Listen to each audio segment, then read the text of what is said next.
Hello students, good morning all of you. आज हम discuss करेंगे स्टेट्स ऑफ मैटर, मैटर की स्टेट्स के बारे में। ठीक है, तो जो मैटर की स्टेट्स होती हैं जनरली कितने टाइप्स की होती हैं? सॉलिड, लिक्विड और नंबर थर्ड गैसियस स्टेट। ठीक है, ये तो होगी इसकी जो मेन स्टेट्स हैं, वो तीन टाइप की होती है, सॉलिड, लिक्विड एंड गैस। इसके अलावा दो स्टेट्स और भी होती हैं which are plasma and number fifth Bose Einstein condensate. ठीक है, तो जो जर्नली जिनके बारे में हम बात करते हैं वो कौन सी थ्री स्टेट्स हैं? सॉलिड, लिक्विड और गैस। ठीक है, अभी प्लाज्मा और जो बीईसी है उसके बारे में अभी हमें इतना नॉलेज भी नहीं है और वो अभी हमारे सिलेबस में इंक्लूड भी नहीं है। तो जनरली हम किन की बात करेंगे? सॉलिड स्टेट के बारे में, लिक्विड स्टेट के बारे में और गैसियस स्टेट के बारे में। ठीक है, एक चीज जरूर ध्यान रख लेना कि solid, liquid and gaseous state these are not substance. ठीक है, कोई हमसे कहे कि सॉलिड कोई सब्सटेंस होता है तो क्या कहेंगे? Solid is not the substance. Solid actual में कोई सब्सटेंस है ही नहीं। ठीक है, solid is just a state, not a substance. Market में मिलता है, कई मार्केट में लेने जाओगे सॉलिड देना भाई 2 किलो, तो सॉलिड जो है वो कोई सब्सटेंस नहीं है। ये सिर्फ क्या है, एक स्टेट होती है जो कि किसके ऊपर डिपेंड करती है? ये जो स्टेट्स हैं, ये जो हमने क्लासिफिकेशन किया मैटर को उनकी फिजिकल प्रॉपर्टीज के बेस पे, सॉलिड, लिक्विड और गैस, तो ये इन तीनों स्टेट को कौन सी ऐसी चीज है जो डिफरेंशिएट करती है?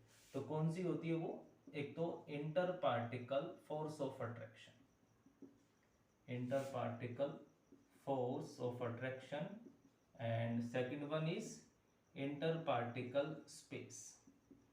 ठीक है, ये दो प्रॉपर्टीज हैं जो इन दोनों को डिस्टिंग्विश करती है। मतलब कि सेम सब्सटेंस सॉलिड भी हो सकता है, लिक्विड भी हो सकता है और गैसियस भी हो सकता है। हम उनको इंटर कन्वर्ट कर सकते हैं अगर हम किसको चेंज कर दें? Inter particle force of attraction या फिर इंटर पार्टिकल स्पेस। ठीक है, अब क्वेश्चन आता है कि what are inter particle force of attraction और what are inter particle space. तो inter particle force of attraction का मतलब क्या हुआ? फोर्स ऑफ अट्रैक्शन हम समझते ही हैं। ठीक है, inter particle, inter is not between the two. ध्यान रखना, inter is not between the two. Inter का मतलब सॉरी, जो इंटर होगा उसका मतलब क्या होता है? बिटवीन द टू, ये अंदर नहीं होता है। बच्चे मैक्सिमम में क्या गलती कर देते हैं? इंटर का क्या मतलब समझते हैं? अंदर। तो यहां पर इंटर का मतलब अंदर नहीं है, क्या मतलब होगा? बिटवीन द टू, दो के बीच में। ठीक है, और पार्टिकल हो गए, तो दो पार्टिकल्स के बीच में जो फोर्स ऑफ अट्रैक्शन होगा उसको हम क्या बोलेंगे? Inter particle force of attraction. ऐसे ही इंटर पार्टिकल स्पेस का मतलब क्या होगा? The space between two particle, दो पार्टिकल्स के जो बीच का स्पेस होगा उस स्पेस को हम क्या बोलेंगे? Inter particle space. तो इन दोनों को हम चेंज करके, इन दोनों को कम ज्यादा करके हम सॉलिड, लिक्विड और गैस एक ही सब्सटेंस के बना सकते हैं, है ना। जैसे सिंपल सा एग्जांपल है H2O। H2O, तो अब जो H2O है आइस की फॉर्म में सॉलिड स्टेट, वाटर की फॉर्म में लिक्विड स्टेट, वेपर्स की फॉर्म में गैसियस।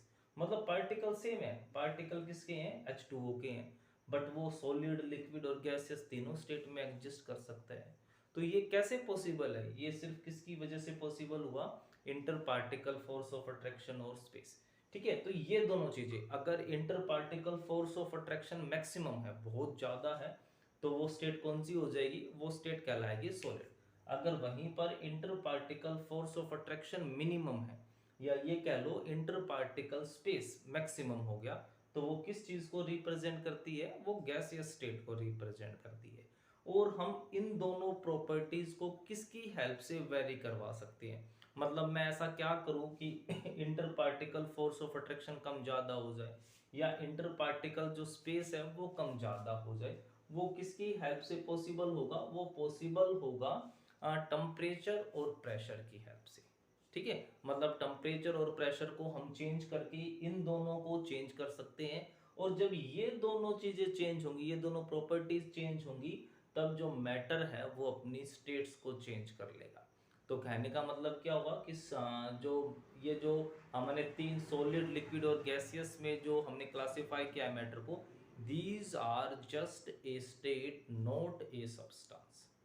ठीक है, ये सिर्फ स्टेट है जो किसके ऊपर डिपेंड करती हैं, जो डिपेंड करती हैं टेम्परेचर और प्रेशर के ऊपर। मतलब जब भी मैं कोई मुझसे पूछे कि H2O है, H2O की फिजिकल स्टेट क्या होगी, तो अब फिजिकल स्टेट बताने से पहले, रिप्लाई करने से पहले मैं उसको पूछूंगा कि आप जो फिजिकल स्टेट है वो कब किस टेम्परेचर और प्रेशर पे पूछ रहे हो।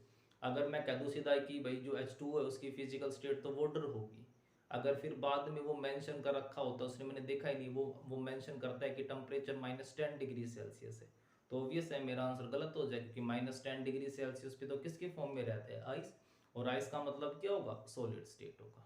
ठीक है, तो जो मैटर की जो स्टेट होगी उसको बताने के लिए टेम्परेचर और प्रेशर इन दोनों का मेंशन होना बहुत जरूरी होगा। ठीक है, जैसे इस चीज को समझाने के लिए हम एग्जाम्पल ले लेते हैं डायग्राम की फॉर्म में। ठीक है, अब तीनों ही H2O से मिलके बने हुए हैं। जैसे आप ध्यान से देखोगे यहां पर, ठीक है, जो दूसरी फॉर्म है उनमें पार्टिकल्स में थोड़ा सा ज्यादा गैप रखा है। जो थर्ड वन है,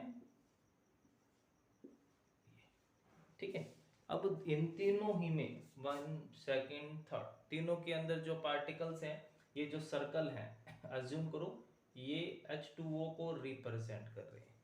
जो 3 बॉक्सेस हमने लिए हैं, तीनों में जो सर्कल्स हैं, वो तीनों के तीनों जो सर्कल हैं वो H2O को डिनोट कर रहे हैं। ठीक है, अब तीनों में किस चीज़ का डिफरेंस होगा जो डिफरेंस है यहाँ पर इंटर पार्टिकल स्पेस का है।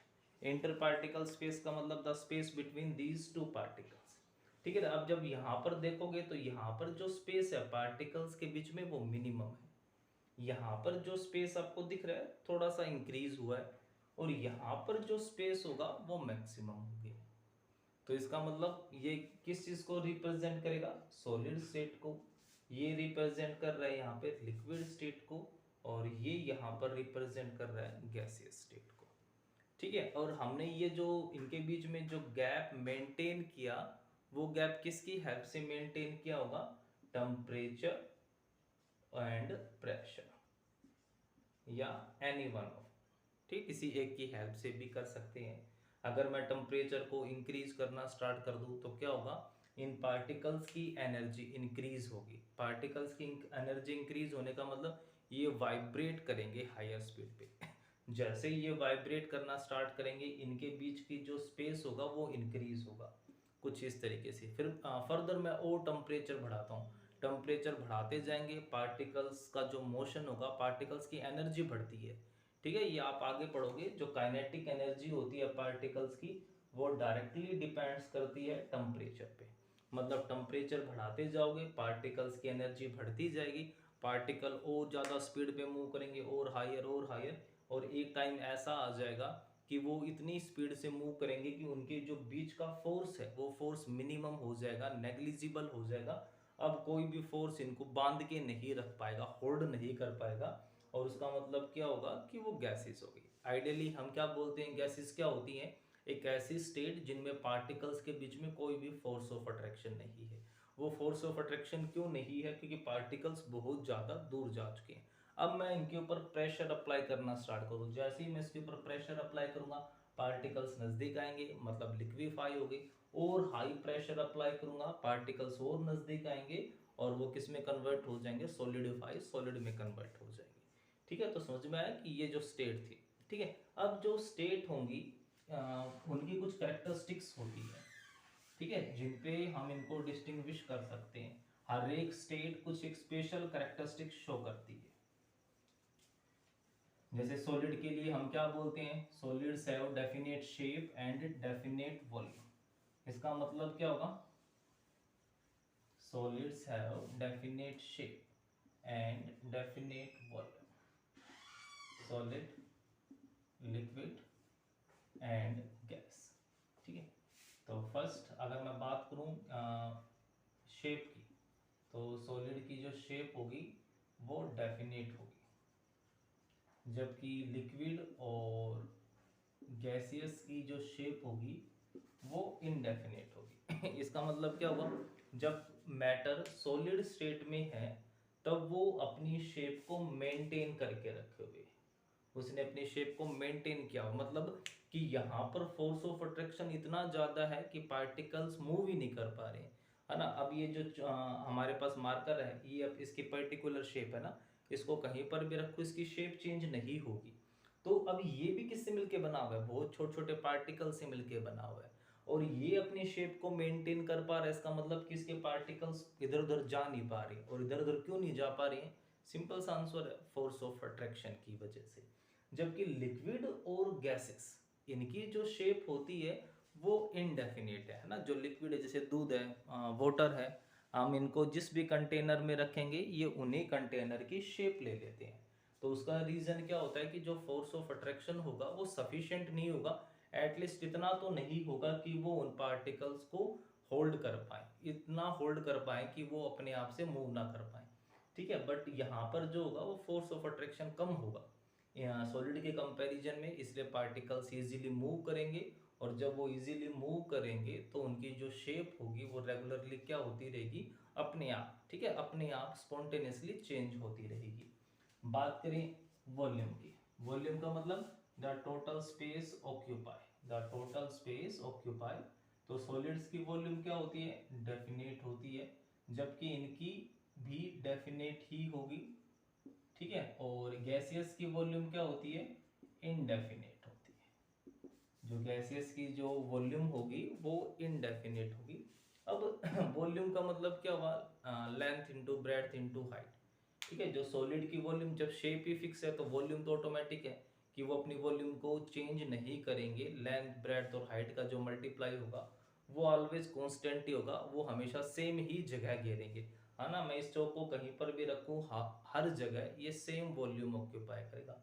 लिक्विड में बच्चों को कन्फ्यूजन होता है कि भाई लिक्विड में कैसे है, जैसे छोटा सा एग्जांपल, आप दूध लेके आते हो, आप 1 लीटर, है ना, लीटर किसकी यूनिट होती है, वॉल्यूम की।